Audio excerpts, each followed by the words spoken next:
Saudara-saudari terkasih, hari ini kita merayakan dua saudara dalam iman, Petrus dan Paulus, yang kita akui sebagai pilar gereja dan kita hormati sebagai pelindung keuskupan dan kota Roma.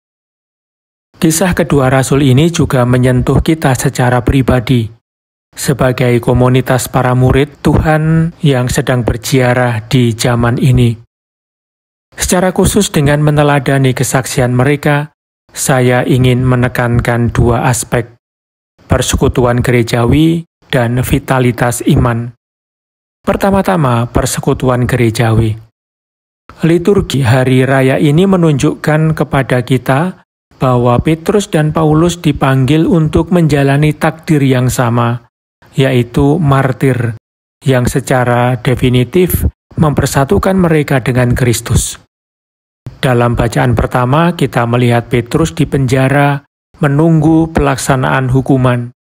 Dalam bacaan kedua, Rasul Paulus meski dibelenggu rantai, dalam semacam surat wasiat mengatakan bahwa darahnya akan segera dicurahkan sebagai persembahan kepada Allah. Jadi, baik Petrus maupun Paulus menyerahkan hidup mereka demi Injil. Namun, persekutuan dalam pengakuan iman yang satu ini bukanlah sesuatu yang tercapai dengan mudah. Kedua rasul tersebut mencapainya setelah perjalanan panjang, di mana masing-masing menerima iman dan menjalani kerasulan dengan cara yang berbeda. Persaudaraan mereka dalam roh tidak menghapuskan perbedaan asal mereka. Simon merupakan seorang nelayan dari Galilea, sedangkan Saulus adalah intelektual ketat dari golongan Farisi. Simon segera meninggalkan segalanya untuk mengikuti Tuhan.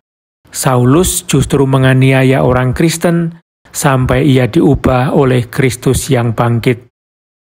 Petrus terutama mewartakan kepada orang Yahudi, sementara Paulus terdorong untuk mewartakan kabar baik kepada bangsa-bangsa lain. Di antara keduanya, seperti yang kita tahu, pernah terjadi konflik mengenai hubungan dengan orang non-Yahudi, sampai Paulus berkata, "Ketika Kefas datang ke Antiokhia, aku menentangnya secara terbuka karena ia bersalah." Dan persoalan ini, sebagaimana kita tahu, dibahas dalam Konsili Yerusalem, di mana kedua rasul kembali saling berdialog. Saudara-saudari terkasih, kisah Petrus dan Paulus mengajarkan bahwa persekutuan yang Tuhan kehendaki untuk kita jalani adalah harmoni kesatuan dan keberagaman yang tidak menghapus kebebasan pribadi. Pelindung kita menempuh jalan yang berbeda, memiliki pandangan yang berbeda, dan kadang berdebat dengan kejujuran Injili. Namun itu semua tidak menghalangi mereka untuk hidup dalam Concordia Apostolorum, yaitu persekutuan hidup dalam roh, keselarasan yang subur dalam perbedaan. Seperti kata Santo Agustinus, satu hari dikhususkan untuk perayaan kedua rasul ini, namun mereka adalah satu. Meskipun mereka menjadi martir pada hari yang berbeda, mereka tetap satu. Semua ini mengajak kita merenungkan perjalanan persekutuan gerejawi. Persekutuan yang lahir dari dorongan Roh Kudus, yang menyatukan keberagaman dan membangun jembatan kesatuan dalam keragaman karisma, anugerah, dan pelayanan. Penting untuk belajar hidup dalam persekutuan seperti ini. Kesatuan dalam keberagaman, karena anugerah keragaman yang diikat oleh pengakuan iman yang satu akan memperkuat pewartaan Injil.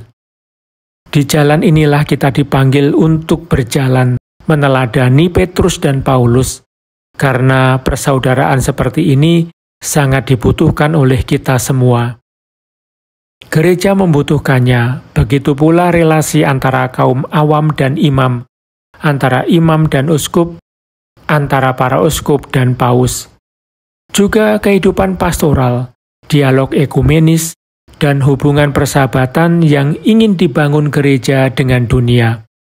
Mari kita berusaha menjadikan keberagaman kita sebagai laboratorium kesatuan dan persekutuan, persaudaraan dan rekonsiliasi, agar setiap orang dalam gereja dengan riwayat hidupnya masing-masing belajar berjalan bersama dengan yang lain.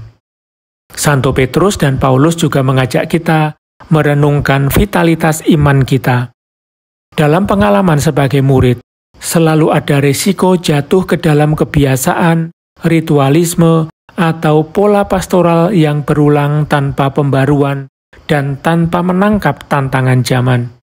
Dari kisah kedua Rasul, kita terinspirasi oleh keterbukaan mereka terhadap perubahan, kepekaan mereka terhadap peristiwa, perjumpaan, dan situasi konkret komunitas, serta usaha mereka mencari cara baru untuk mewartakan Injil.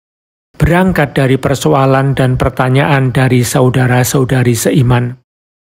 Dan di pusat Injil yang kita dengarkan tadi, terdapat pertanyaan yang diajukan oleh Yesus kepada muridnya, dan juga kepada kita hari ini, agar kita bisa menilai apakah iman kita tetap dinamis dan hidup, apakah api relasi dengan Tuhan masih menyala. Tetapi menurut kamu, siapakah aku ini? Setiap hari, setiap saat dalam sejarah, kita harus memperhatikan pertanyaan ini. Jika kita tidak ingin kekristenan kita menjadi sekedar warisan masa lalu, seperti yang sering diingatkan oleh Paus Fransiskus.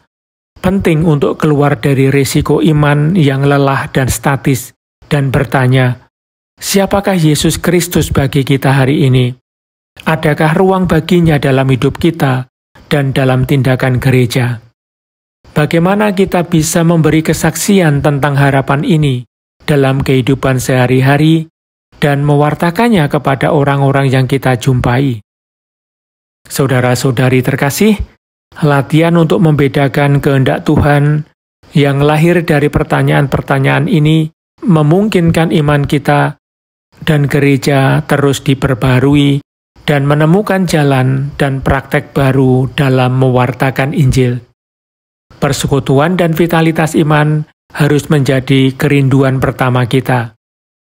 Secara khusus hari ini, saya ingin menyapa gereja yang berada di Roma, karena dialah yang paling dipanggil untuk menjadi tanda kesatuan dan persekutuan.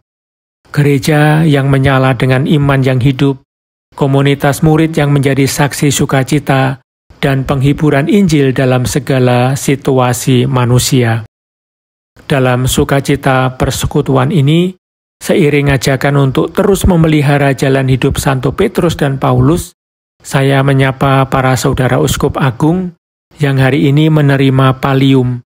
Saudara-saudara terkasih, tanda ini selain mengingatkan tugas pastoral yang dipercayakan kepada kalian, juga mengungkapkan persekutuan dengan uskup Roma, agar dalam kesatuan iman Katolik, kalian masing-masing dapat menghidupkannya di gereja-gereja lokal yang dipercayakan kepada kalian.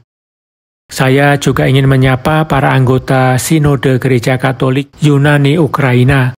Terima kasih atas kehadiran kalian di sini dan atas semangat pastoral kalian. Semoga Tuhan menganugerahkan damai kepada bangsa kalian. Dan dengan penuh terima kasih, saya menyapa delegasi dari Patriarkat Ekumenis yang diutus oleh saudara terkasih yang mulia Bartolomeus. Saudara-saudari terkasih, dikuatkan oleh kesaksian para rasul suci, Petrus dan Paulus, marilah kita berjalan bersama dalam iman dan persekutuan, serta mohon perantaraan mereka bagi kita semua, bagi kota Roma, bagi gereja, dan bagi seluruh dunia.